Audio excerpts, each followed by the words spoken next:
Hello friend, welcome to my channel. आइए दोस्तों, हमारी क्लास को आगे कंटिन्यू करते हुए आज दोस्तों हम आपके लिए लेकर आए हैं एमसीक्यूज वस्तुनिष्ठ प्रश्नोत्तरों को। महत्वपूर्ण क्वेश्चनों को देखेंगे दोस्तों इस वीडियो में हम। और इस वीडियो में दोस्तों हम 3 एक्टों को देखेंगे। कितने? 3 एक्टों के एमसीक्यूज क्वेश्चनों को देखेंगे, जो कि दोस्तों आपके आगामी एग्जाम के लिए काफ़ी महत्वपूर्ण है। ठीक है, आइए शुरुआत करते हैं। इसी के साथ दोस्तों, यदि वीडियो आपको अच्छा लगे प्लीज़ तो इसे लाइक करें, अपने दोस्तों को तैयारी करने वाले को शेयर भी करें, और अभी तक भी आपने चैनल को सब्सक्राइब नहीं किया है तो सब्सक्राइब करें ताकि अपडेट आपको मिलता रहे। आइए, क्वेश्चन नंबर 1, महिलाओं का अशिष्ट रोपण प्रतिषेध अधिनियम 1986 के दोस्तों हम एमसीक्यू क्वेश्चन स्टार्ट कर रहे हैं। ठीक है, जिसका क्वेश्चन नंबर 1 कहता है कि महिलाओं का अशिष्ट रोपण प्रतिषेध अधिनियम 1986 में कुल धाराएँ कितनी हैं? 8, 9, 10, 12। और दोस्तों इसमें कुल धाराएं हमारी ऑप्शन नंबर सी, कुल 10 धाराएं हैं। कुल 10 धाराएं इस एक्ट में हैं। नेक्स्ट क्वेश्चन देखिए, इस अधिनियम का उद्देश्य क्या है? इस अधिनियम का उद्देश्य क्या है?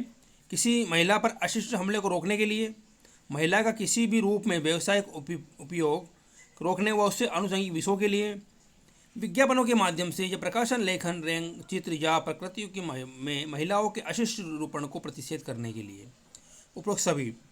तो दोस्तों इसमें जो उद्देश्य है वो ये है कि विज्ञापनों के माध्यम से या प्रकाशन, लेखन, रंग चित्र या प्रकृति में महिलाओं के अशिष्ट रूपण में प्रतिबद्ध करने के लिए इस एक्ट को लाया गया, यह उसका उद्देश्य है। ठीक है, तो ऑप्शन नंबर सी इसका भी हमारा सही होगा। नेक्स्ट क्वेश्चन देखिए, इस अधिनियम का विस्तार है संपूर्ण मध्य प्रदेश में, संपूर्ण भारत में, महानगर क्षेत्रों में, जम्मू और कश्मीर को छोड़कर संपूर्ण भारत में।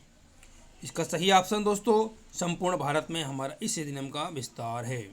वर्तमान में संपूर्ण भारत में इसका विस्तार है। और यह अधिनियम किस दिनांक से प्रवृत्त हुआ, लागू हुआ? 2 अक्टूबर 1987, 14 नवंबर 1987, 2 अक्टूबर 1986 और 14 नवंबर 1986। और दोस्तों ये 2 अक्टूबर 1987 से लागू किया गया। 2 अक्टूबर 1987 याद रखिएगा, गांधी जी की जयंती से। ठीक है, महिलाओं का अशिष्ट रोपण के बारे में, और 1987 में इस एक्ट को लागू किया गया। याद रखिए, महत्वपूर्ण तारीख है। नेक्स्ट क्वेश्चन देखिए, इस अधिनियम में महिलाओं का अशिष्ट रोपण परिभाषित है 2A, 2B, 2C, 2D। तो महिलाओं का अशिष्ट रोपण को दोस्तों जो परिभाषित किया गया है वो 2C में परिभाषित किया गया है। ऑप्शन नंबर सी हमारा सही होगा। नेक्स्ट क्वेश्चन देखिए, इस अधिनियम में विज्ञापन परिभाषित है धारा 2A, धारा 2B, धारा 2C, धारा 2D। तो विज्ञापन को 2A में परिभाषित किया गया है दोस्तों, विज्ञापन को 2A में परिभाषित किया गया है। नेक्स्ट क्वेश्चन देखिए, इस अधिनियम में वितरण के अंतर्गत होगा सार्वजनिक केंद्र से क्या वितरण, रजिस्टर्ड सोसाइटी में वितरण, नमूने के तौर पर क्या वितरण। ये सभी दोस्तों इसका सही ऑप्शन है ऑप्शन नंबर सी, नमूने के तौर पर किया वितरण।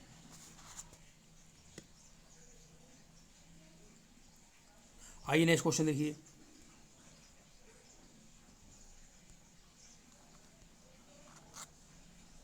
क्वेश्चन नंबर 8, इस अधिनियम में विज्ञापन के अंतर्गत किस माध्यम से क्या दुष्प्रेरण, दृश्यरोपण सम्मिलित होगा? सम्मिलित नहीं होगा।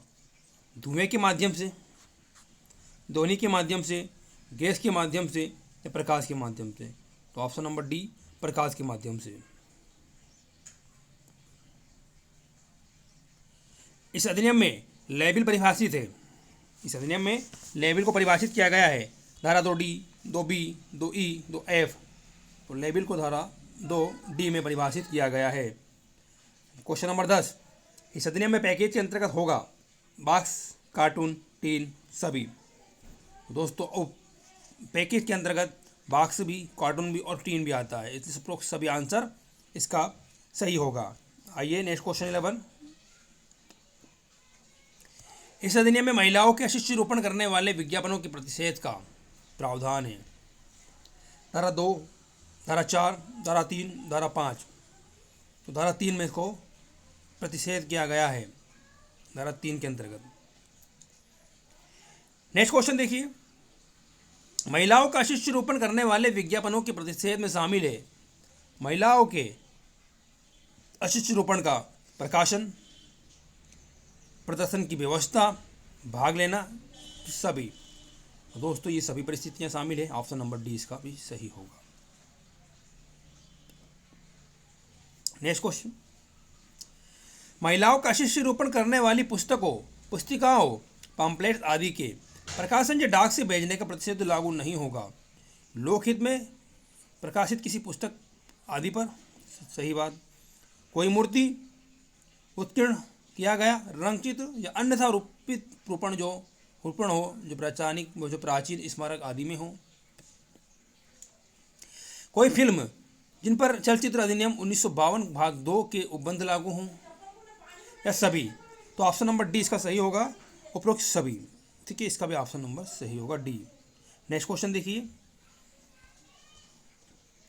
इस अधिनियम के अंतर्गत प्रवेश करने व तलाशी लेने की शक्ति होगी राज्य सरकार द्वारा किसी प्राधिकृत कार्यपालक मजिस्ट्रेट को, राजपात्रिक अधिकारी को, पुलिस अधिकारी को, ये सभी इसको। सही ऑप्शन है दोस्तों राजपात्रिक अधिकारी। ऑप्शन नंबर बी सही होगा। नेक्स्ट क्वेश्चन, इस अधिनियम में प्रवेश करने व तलाशी लेने की शक्ति किस धारा में बताई गई है? धारा 5, 6, 4, 6, 7। तो धारा 5 बात करती है तलाशी लेने की शक्ति के बारे में। नेक्स्ट क्वेश्चन देखिए, इस अधिनियम के अधीन की गई तलाशी और अभिग्रहण पर दंड प्रक्रिया संहिता 1973 की धारा के प्रावधान जहां तक हो सके लागू होंगे। दोस्तों सीआरपीसी की धारा 94 के प्रावधान जहां तक हो सके लागू होंगे। महत्वपूर्ण क्वेश्चन 94 याद रखिएगा, सीआरपीसी की धारा 94। इस अधिनियम के अधीन अभिगृहित किसी चीज़ की सूचना देनी होगी कार्यपालक मजिस्ट्रेट को, मुख्य न्यायिक मजिस्ट्रेट को, निकटतम मजिस्ट्रेट को, या फिर न्यायिक मजिस्ट्रेट प्रथम श्रेणी को। सही ऑप्शन है निकटतम मजिस्ट्रेट को। ऑप्शन नंबर सी निकटतम मजिस्ट्रेट को देनी होगी। आइए नेक्स्ट क्वेश्चन, इस अधिनियम की धारा 3 या 4 के प्रावधानों के उल्लंघन पर प्रथम 2 सिद्धि पर दंड हो सकेगा।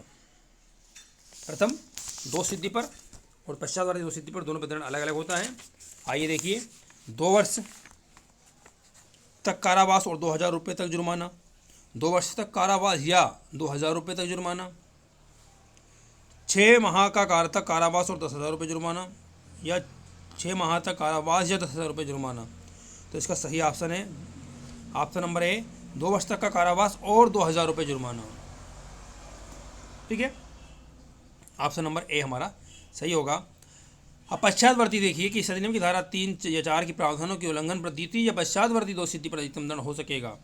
तो अधिकतम दंड की सजा अलग है, प्रथम पर अलग है।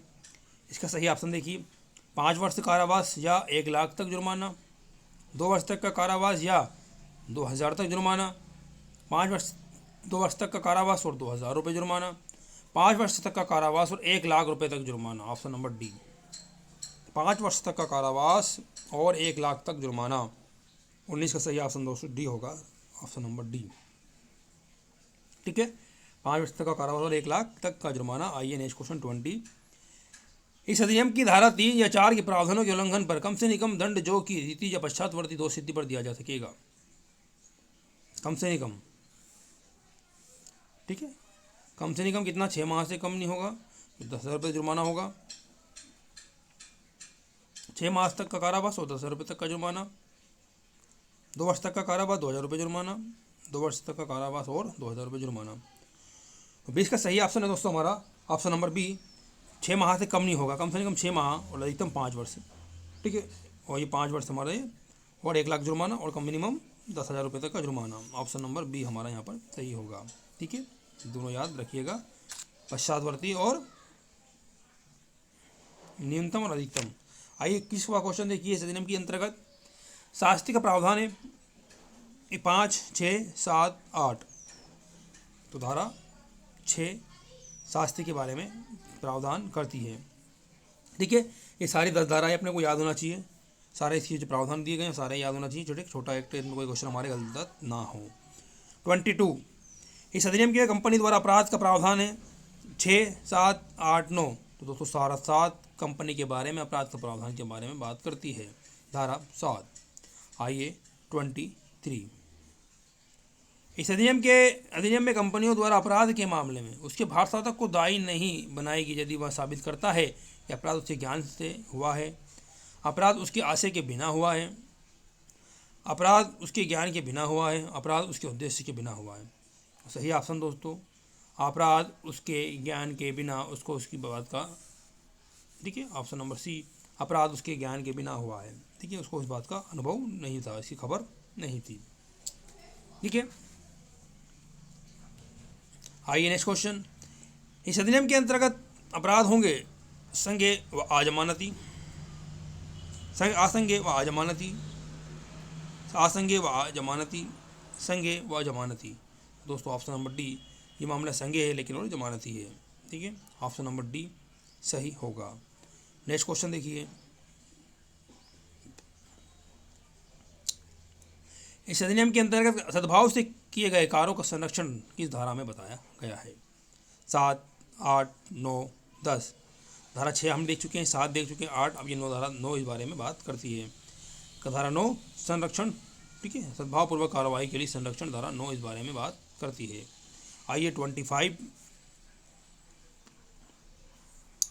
इस अधिनियम के उपबंधों की पूर्ति के लिए राजपत्र में अधिसूचना द्वारा नियम बनाने सकेगी संसद, राज्य विधानमंडल, केंद्रीय सरकार, राज्य सरकार। तो दोस्तों यहाँ पर नियम बना सकेगी केंद्रीय सरकार, ऑप्शन नंबर सी, केंद्रीय सरकार। आइए 27वां क्वेश्चन देखिए। इस अधिनियम के अंतर्गत कंपनियों द्वारा अपराध के अंतर्गत निदेशक से अभिप्राय है फर्म के भागीदार, फर्म का संचालक, फर्म के अधिकारी, फर्म के कर्मचारी। तो इसका सही ऑप्शन दोस्तों फर्म के भागीदार, ऑप्शन नंबर ए सही होगा। 28। इस अधिनियम के अंतर्गत नियम बनाने की शक्ति का प्रावधान है। 8, 9, 10, 11। धारा 10 नियम बनाने की शक्ति के बारे में बात करती है, ठीक है, धारा 10, ठीक। इसी का हम लास्ट क्वेश्चन देखते हैं, ठीक है, उसके बाद हमारा एक्ट कंप्लीट होता है। काफ़ी महत्वपूर्ण क्वेश्चन, ठीक है, जो काफ़ी महत्वपूर्ण धाराएं सब यहाँ पर सम्मिलित कर ली गई है।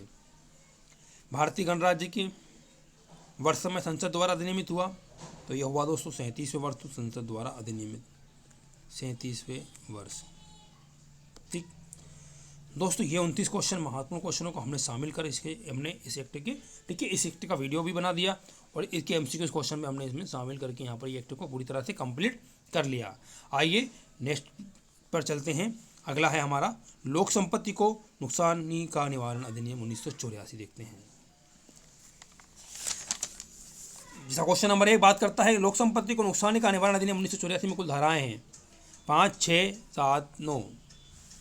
तो इसमें कुल धारा दोस्तों 7, मात्र 7 धाराएं हैं इस एक्ट में। इस अधिनियम का उद्देश्य क्या है?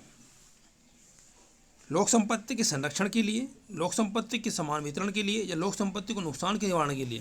तो लोक संपत्ति को दोस्तों नुकसान के निवारण के लिए, ऑप्शन नंबर सी हमारा इसका सही होगा।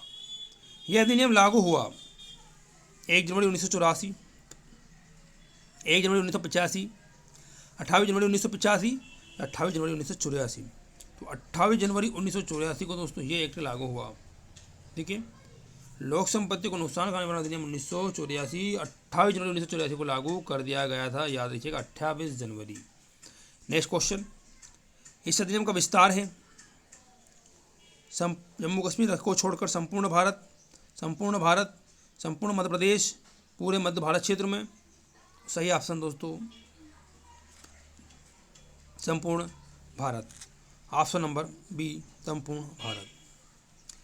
इस अधिनियम को भारत के राष्ट्रपति की अनुमति मिली 1 जनवरी 85, 16 मार्च 1984,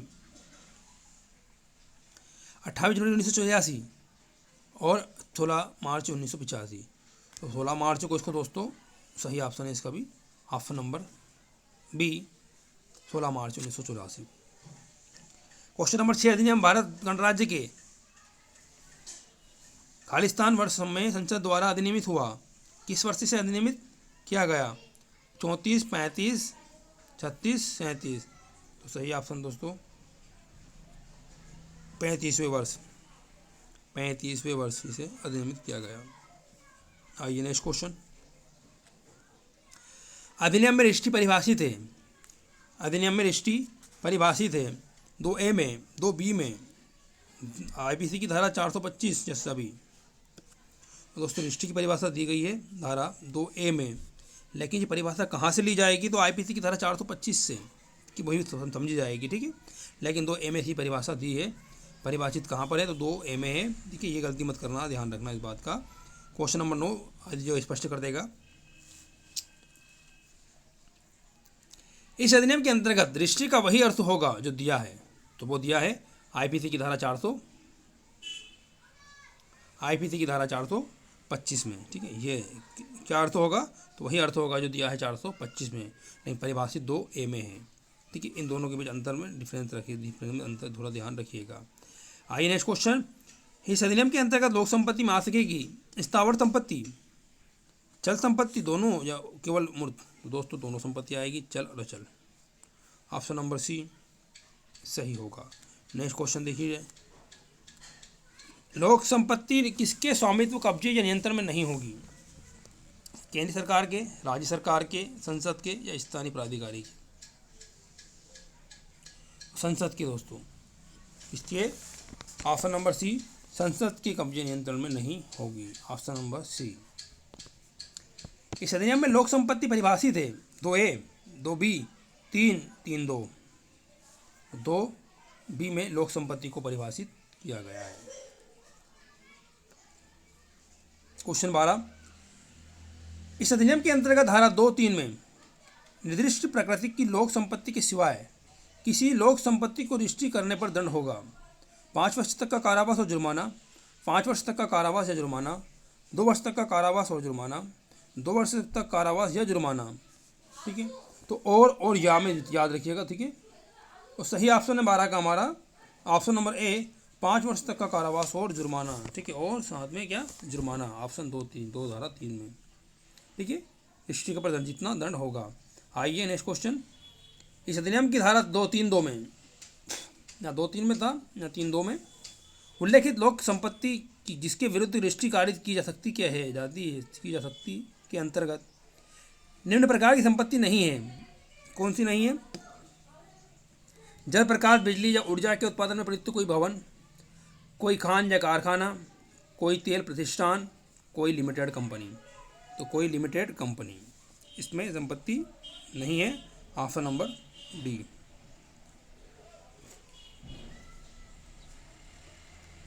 इस अधिनियम की धारा 3(2) में उल्लेखित लोक संपत्ति जिसकी रजिस्ट्री किए जाने पर अधिकतम दंड हो सकेगा।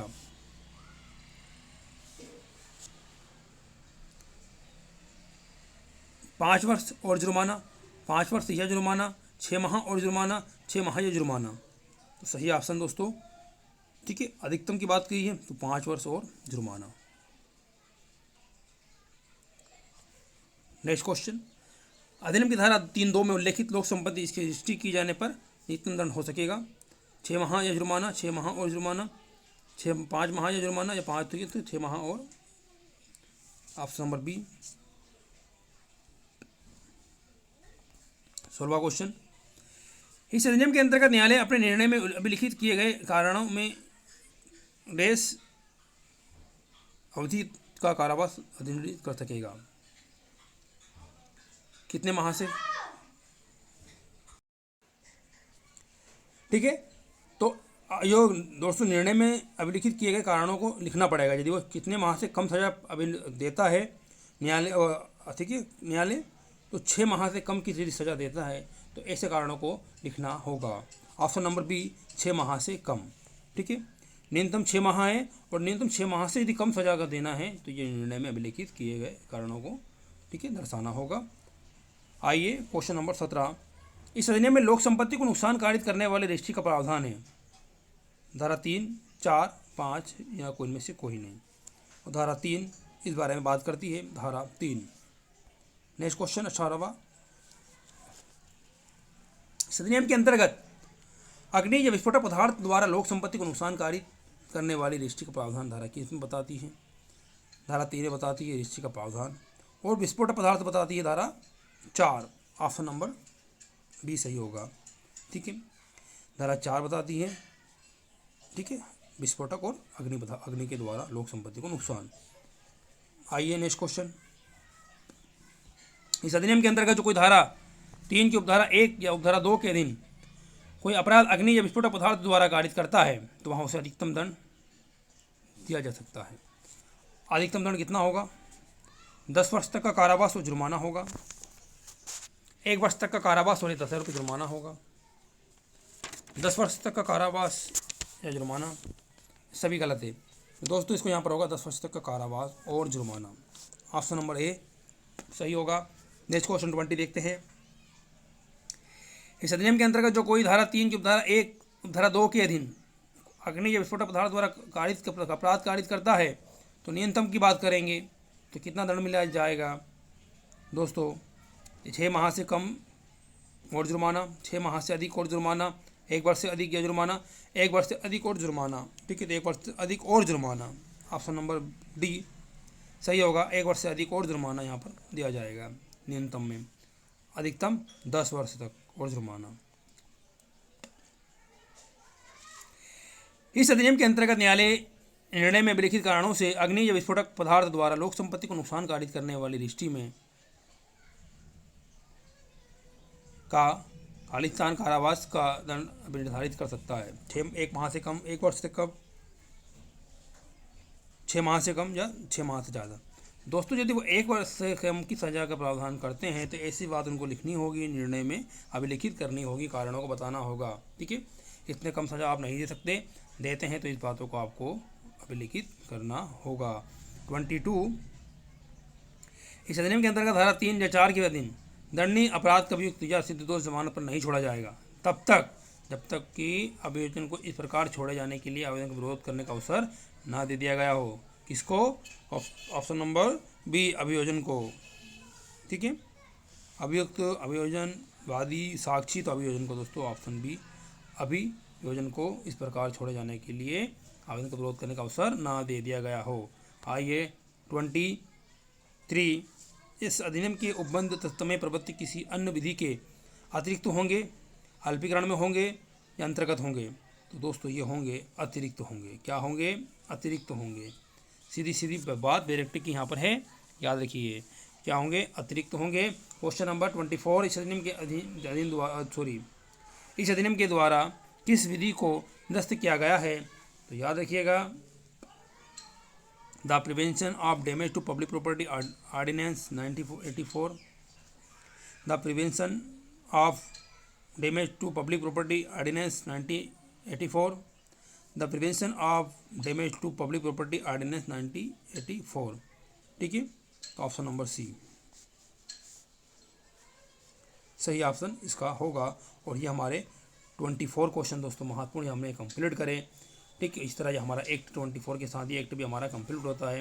यहाँ पर भी महत्वपूर्ण क्वेश्चनों को हमने 7 धारा वाला महत्वपूर्ण चैप्टर को यहाँ पर हमने कंप्लीट किया। आइए चलते हैं हम हमारे कंटिन्यू तीसरे एक्ट की तरफ, जो है महिलाओं का कार्यस्थल पर लैंगिक उत्पीड़न निवारण प्रतिषेध प्रतितोषण अधिनियम 2013।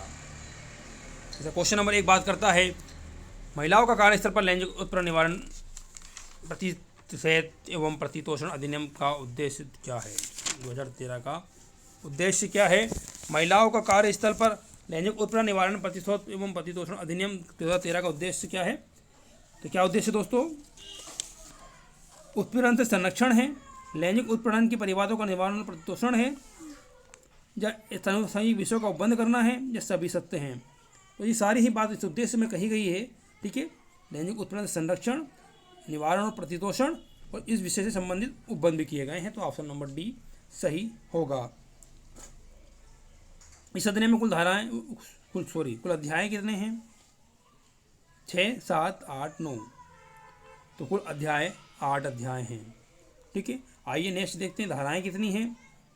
तो धाराएं इसमें 28, 30, 32, 29, तो कुल 30 धारा है। ठीक है, 8 अध्याय 30 धाराएं हैं। इस अधिनियम का संबंध निम्नलिखित किस बात से है? Vishakha versus Rajasthan, state of Rajasthan, Nilabati Bohra versus Orissa, Indira Sawhney versus Bharat संघ और नाश फाउंडेशन का वाद। तो सभी को मालूम होगा इस बात, ये वीडियो देखा होगा आपने मेरा। तो ये Visakhapatnam versus state of Rajasthan का मामला, ये बात इससे संबंधित है। 5, इस अधिनियम का संबंध संविधान के किस अनुच्छेद से नहीं है? किससे नहीं है? 14 से, 15 से, 19 से, 21 से। तो इसका सही ऑप्शन है धारा 19 से इसका संबंध स्वतंत्रता से नहीं है। Option number C. 6वां क्वेश्चन देखिए, इस अधिनियम के से संबंधित अंतर्राष्ट्रीय अभिसमय का अनुसमर्थन भारत सरकार द्वारा कब किया गया? 25 मई 1992, 25 जून 1991, 25 मई 1993 या 25 जून 1993। तो 25 जून 1993 को इसका किया है दोस्तों, सही ऑप्शन 25 जून 1993। क्वेश्चन नंबर 7, यह अधिनियम को राष्ट्रपति की स्वीकृति प्राप्त हुई थी, कब हुई थी? 22 अप्रैल 2013, 25 जून 2013, 25 जून 2012, 22 अप्रैल 2012। तो 22 अप्रैल 2013 को इसे राष्ट्रपति की स्वीकृति प्राप्त हुई। और इसे संसद में कब पारित किया गया, कब अधिनियमित किया गया? तो इस संसद में अधिनियमित किया गया भारतीय गणराज्य के 64वें वर्ष।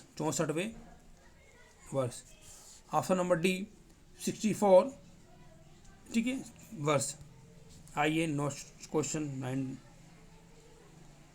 यह अधिनियम कब लागू हुआ?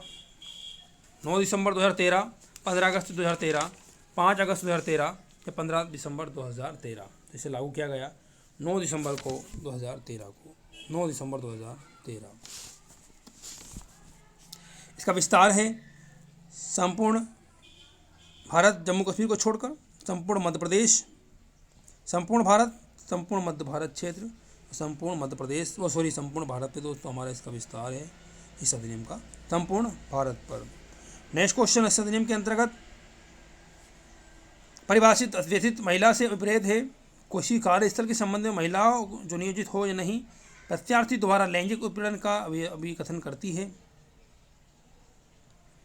किसी निवास गृह के संदर्भ में जो ऐसे निवास या गृह में नियोजित है, दोनों, कोई भी महिला, दोस्तों दोनों महिला आएंगी यहाँ पर। ऑप्शन नंबर सी, दोनों। इस अधिनियम के अंतर्गत व्यथित महिला को परिभाषित किया गया है। 2A, 2B, 2C, 2D। तो 2A में ही व्यथित महिला के बारे में परिभाषित किया गया है। क्वेश्चन नंबर 13, इस अधिनियम के अंतर्गत घरेलू कर्मकार में कौन सी महिला नहीं आएगी? जो नकद या वस्तु के रूप में पारिश्रमिक प्राप्त करे, जो किसी अभिकरण के माध्यम से नियोजित है, जो आहिस्ता या आधार पर नियोजित है, जो नियोजक के परिवार के सदस्य है। 13 का सही ऑप्शन है जो नियोजक के परिवार की सदस्य है, महिला नहीं आएगी। क्वेश्चन 14, इस अधिनियम के अंतर्गत घरेलू कर्मकार परिभाषित है। घरेलू कर्मकार को कहाँ पर परिभाषित किया गया है? 2E, 2D, 2C, 2B। तो सही ऑप्शन दोस्तों 2E में इसको परिभाषित किया गया है, कर्मकार परिभाषित किया गया है। ऑप्शन 2E में। इस अधिनियम के अंतर्गत नियोजक में सम्मिलित है, कौन है? समुचित सरकार या स्थानीय प्राधिकार का विभाग, शाखा या यूनिट का प्रावधान, अधिकारी जो स्थानीय प्राधिकरण द्वारा नियुक्त किया जाए, या सभी। तो ऑप्शन नंबर डी इसका सभी आएगा, सभी। इस अधिनियम के अंतर्गत जिला अधिकारी से विपरीत है जो कोई अधिकारी जो अधिसूचित है, की धारा में बताया गया है उसको धारा 5 के अधीन, 7 के अधीन, 6 के अधीन, 4 के अधीन।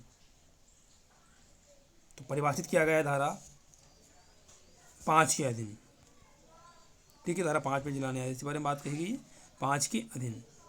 इस अधिनियम के अंतर्गत आंतरिक समिति, स्थानीय समिति परिभाषित है क्रमशः किस धारा में?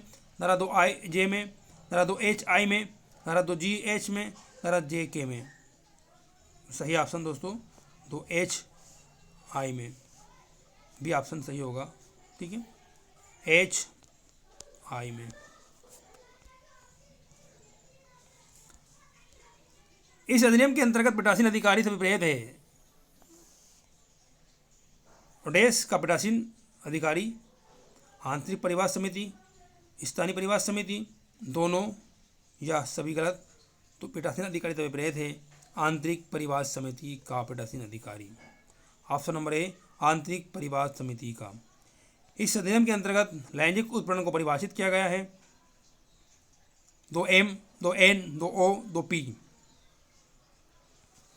2N में लैंगिक उत्पीड़न को परिभाषित किया गया है। 2N में इस अधिनियम के अंतर्गत लैंगिक उत्पीड़न में सम्मिलित है शारीरिक संपर्क और अग्र क्रियाएं करना, लैंगिक अभ्यासी टिप्पणी करना, अश्लील साहित्य दिखाना या सभी परिस्थितियां।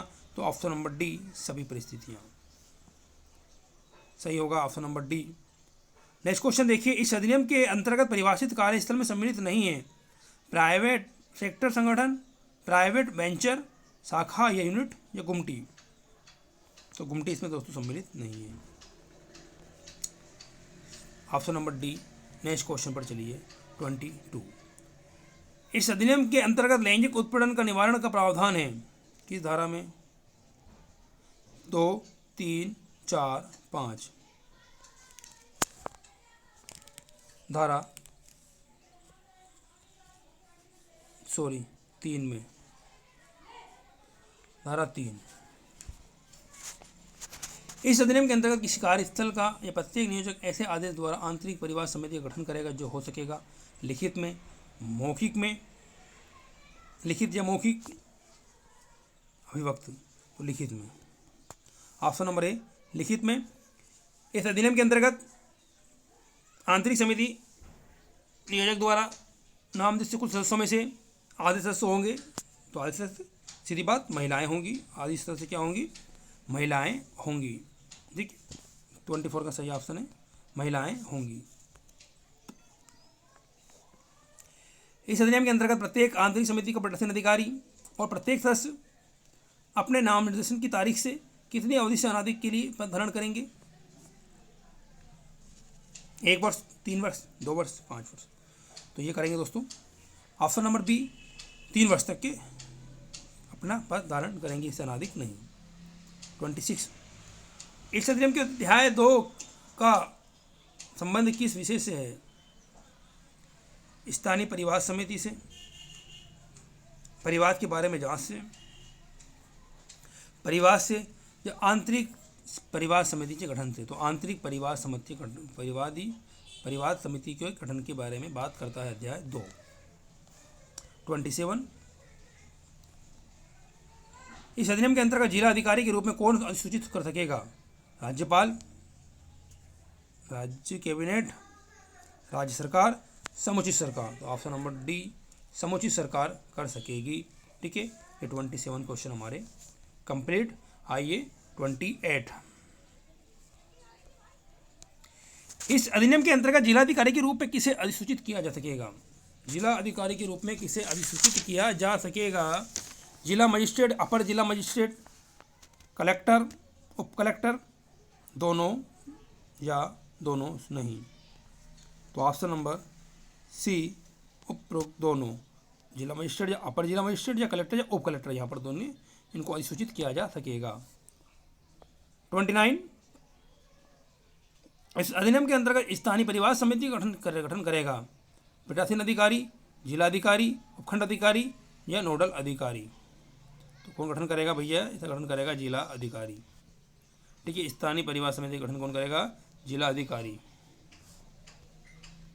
और इस अधिनियम के अंतर्गत नोडल अधिकारी नियुक्त किया जाएगा ग्रामीण या जनजातीय क्षेत्र में प्रत्येक ब्लॉक, तालुक और तहसील में, शहरी क्षेत्र में प्रत्येक वार्ड और नगरपालिका में। उपरोक्त दोनों में, ये दोनों गलत। तो दोस्तों ये दोनों सही होगा। ऑप्शन नंबर सी, उपरोक्त दोनों परिस्थिति में, इसमें और दोनों। ठीक है, सही ऑप्शन है सी। 31। इस अधिनियम के अंतर्गत स्थानीय परिवार समिति का आधिकारिकता खलिस्तान के उन क्षेत्रों तक विस्तारित होगी जहां ये गठित की गई है, जिले, तहसील, वार्ड, ब्लॉक। तो ऑप्शन नंबर ए, जिले। 20 और 32। इस अधिनियम के अंतर्गत स्थानीय परिवार समिति के सदस्य जिसके द्वारा नाम निर्देशित किए गए जाएंगे वो होगा नोडल अधिकारी, जिला अधिकारी, नियोजक, उपखंड अधिकारी। जिला अधिकारी, ऑप्शन नंबर बी। इस अधिनियम के अंतर्गत स्थानीय परिवार समिति में पदेन सदस्य और वो अधिकारी होंगे जो समाज कल्याण में व्यवहार करने वाला हो, महिला एवं बाल विकास में समव्यवहार करने वाला हो, दोनों हो, या फिर कोई नहीं। तो ऑप्शन नंबर दोनों। इस अधिनियम के अंतर्गत स्थानीय समिति या का अध्यक्ष और प्रत्येक सदस्य अपनी नियुक्ति के से कितने समय तक से अनाधिक अवधि के लिए नियुक्त होगा? ऑप्शन नंबर बी, 3 वर्ष से अनाधिक नहीं। ठीक है, 3 वर्ष तक। क्वेश्चन नंबर 35, इस अधिनियम के अंतर्गत स्थानीय परिवार समिति का अध्यक्ष व सदस्य को हटाए जाने का उपबंध किया गया है। 7-3, 7-4, 7-1, 7-2। सही ऑप्शन है दोस्तों 7-3। 7-3 में हटाने का प्रावधान किया गया है। आइए 36, इस अधिनियम के अंतर्गत स्थानीय परिवार समिति के अध्यक्ष सदस्यों को हटाया जाएगा वह दोषी पाया जाता है किसी अपराध के लिए दोषित, अनुशासनात्मक कार्यवाही में दोषी, अपनी हैसियत या लौकिक के प्रतिकूल दुरुपयोग या सभी स्थिति में। तो सभी स्थिति में यदि होता है, ठीक है, ऑप्शन नंबर डी। इस अधिनियम के अंतर्गत इस निमित्त विधि द्वारा किए गए सम्यक विनियोग के पश्चात राज्य सरकार को धनराशि का अनुदान दे सकेगी केंद्र सरकार, महिला एवं बाल विकास मंत्रालय, राज्य का महालेखाकार या संसद। सही ऑप्शन है केंद्रीय सरकार। ठीक है, केंद्रीय सरकार अनुदान दे सकेगी, केंद्रीय सरकार, ऑप्शन नंबर। इस अधिनियम के अंतर्गत लैंगिक उत्पीड़न का परिवाद के बारे में प्रावधान है। 8, 9, 10, 11। धारा 9 इस बारे में प्रावधान करती है। लैंगिक उत्पीड़न या परिवाद के प्रावधान धारा 9 सीधी बात बताती है। इस अधिनियम के अंतर्गत कोई व्यथित महिला कार्यस्थल पर लैंगिक उत्पीड़न का परिवाद आंतरिक समिति को जिस रूप में कर सकेगी वो लिखित होगी, मौखिक होगी, दोनों होगी, किसी रूप में नहीं होगी तो वो दोनों स्थिति हो सकती हैं, लिखित और मौखिक। क्वेश्चन नंबर 40, इस अधिनियम के अंतर्गत कोई व्यथित महिला कार्यस्थल पर लैंगिक उत्पीड़न का परिवाद किस समय अवधि से कर सकेगी? 1 माह से, 3 माह से, 6 माह से, कोई सीमा निविहित नहीं है। तो सही ऑप्शन है 3 माह से। 3 माह से। आइए नेक्स्ट क्वेश्चन, इस अधिनियम के अंतर्गत किसी व्यक्ति महिला का विधिक सिफारिश या अन्य व्यक्ति भी उसकी ओर से परिवाद कर सकेगा यदि वह महिला असमर्थ है, शारीरिक असमर्थता के कारण, मानसिक असमर्थता के कारण, मृत्यु के कारण या सभी परिस्थिति में। तो ऑप्शन नंबर डी, सभी। ठीक है, चाहे मानसिक असमर्थता रही हो, शारीरिक या मृत्यु, सभी सही है। आइए 42, इस अधिनियम के अंतर्गत आंतरिक समिति या स्थानीय समिति उस महिला या प्रत्याशी के बीच मामलों के समाधान का उपाय कर सकेगी सुलह के द्वारा, मध्यस्थता के द्वारा, लोक अदालत के द्वारा या इन सभी के द्वारा। तो दोस्तों सीधी बात बताती है धारा 10 सुलह के द्वारा, धारा, ठीक है, सुलह के द्वारा। क्वेश्चन नंबर 43, इस अधिनियम के अंतर्गत आंतरिक समिति या स्थानीय समिति उसके और प्रत्याशी के बीच समाधान का उपाय कर सकेगी जांच के दौरान, जांच आरंभ होने के पूर्व, जांच के पश्चात, किसी भी क्रम पर। जांच आरंभ होने के पूर्व, ऑप्शन नंबर बी, जांच आरंभ होने के पूर्व। आइए 44, इस अधिनियम के अंतर्गत आंतरिक समिति या स्थानीय समिति उस महिला के प्रत्याशी के बीच समाधान उपाय कर सकेगी स्वप्रेरणा से, प्रत्याशी के अनुरोध पर, व्यथित महिला के अनुरोध पर, लेकिन उपरोक्त किसी में भी। सही ऑप्शन है व्यथित महिला की अनुरोध पर। इस अधिनियम के अंतर्गत आंतरिक समिति स्थानीय समिति के द्वारा सुलह के आधार पर कैसा समाधान नहीं किया जाएगा? तो मौखिक समाधान, दांडी समाधान, दोनों उनमें से कोई नहीं। तो दोस्तों पैसे वाला या मौद्रिक समाधान यहाँ पर नहीं किया जाएगा, मौद्रिक समाधान। ठीक है, ऑप्शन नंबर ए सही होगा। आइए 46, इस अधिनियम के अधीन आंतरिक समिति स्थानीय समिति द्वारा किए गए समाधान को अभिलिखित कर किसे भेजा जाएगा? नियोजक और जिलाधिकारी को, नियोजक या जिलाधिकारी को, जिलाधिकारी और राज्य सरकार को, राज्य सरकार या जिलाधिकारी को। तो सही ऑप्शन है नियोजक या जिलाधिकारी को। 47, इस अधिनियम के अंतर्गत परिवाद के बारे में जांच का प्रावधान है। अंतर्गत परिवाद की जांच के बारे में की धारा बताती है, धारा 10, 11, 9, 12। सही ऑप्शन दोस्तों धारा 10, 11 इस बारे में बात करती है, जांच के प्रावधान। ठीक है। 48, इस अधिनियम के अध्याय 5 का संबंध है।